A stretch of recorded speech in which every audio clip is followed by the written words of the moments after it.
नमस्कार विद्यार्थी मित्रांनो, मी संदेश. नोकर भरती या यूट्यूब चॅनलमध्ये आपल्या सगळ्यांचं पुन्हा एकदा स्वागत करतो.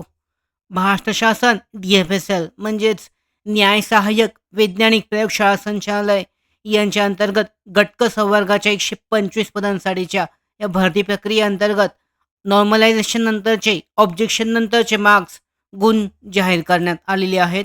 पाहू शकता पदानुसार कस्टमाइज स्कोर रिपोर्ट जारी करण्यात आलेला आहे प्रत्येकी उमेदवारांचा. तर यानुसार पाहू शकता कॅन्टीन मॅनेजरसाठीचा, त्यानंतर ज्युनियर लॅब असिस्टंट आहे, सायंटिफिक असिस्टंट सायकोलॉजी सायबरसाठी, सायंटिफिक असिस्टंटसाठीचा, सिनियर क्लर्क स्टोअरसाठी, त्याचबरोबर सिनियर लॅबोरेटरी असिस्टंट इत्यादी पदांसाठीचा हा तो निकाल आहे जारी करण्यात आलेला आहे. न्याय सहाय्यक वैज्ञानिक प्रयोगशाळा भरती अंतर्गत हा जो निकाल आहे तो चेक केला जाऊ शकतो. तर या संदर्भात पाहू शकता जो निकाल आहे या पद्धतीने निकाल जाहीर करण्यात आलेला आहे. म्हणजेच ऑब्जेक्शन नंतरचे आणि नॉर्मलायझेशन नंतरचे मार्क्स आहेत प्रत्येक पदासाठीचं.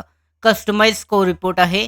प्रत्येक पदानुसार तुम्ही चेक करू शकता. उमेदवाराचा application request number, roll number आहे, उमेदवाराचं पूर्ण नाव आहे, मार्क्स आफ्टर ऑब्जेक्शन आणि त्यापुढे मार्क्स आफ्टर नॉर्मलायझेशन असे गुण यामध्ये दर्शवण्यात आलेली आहेत.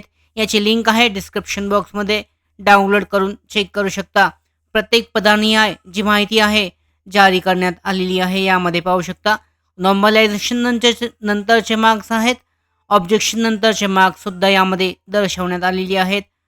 यामध्ये उमेदवाराच्या नावाने आहे जे मार्क्स आहेत, उमेदवारांचे गुण यामध्ये चेक केले जाऊ शकतात. नॉर्मलायझेशन नंतर किती फरक पडलेला आहे तर पाहू शकता कमी झालेली आहेत गुण, कमी किंवा जास्त झालेली आहेत शिफ्ट वाईज, तर त्यानुसार चेक केलं जाऊ शकतं. तर अशा पद्धतीने जी भरती प्रक्रिया आहे न्याय सहाय्यक वैज्ञानिक प्रयोगशाळा भरती DFSL साठीचा जो स्कोर कार्ड आहे, उमेदवारांचे गुण जे आहेत नॉर्मलायझेशन नंतरचे जारी करण्यात आलेले आहेत. यानंतर पाहू शकता कट ऑफ निहाय उमेदवारांची जी यादी आहे, निवड यादी आणि प्रतीक्षा यादी लवकरच जाहीर केली जाईल.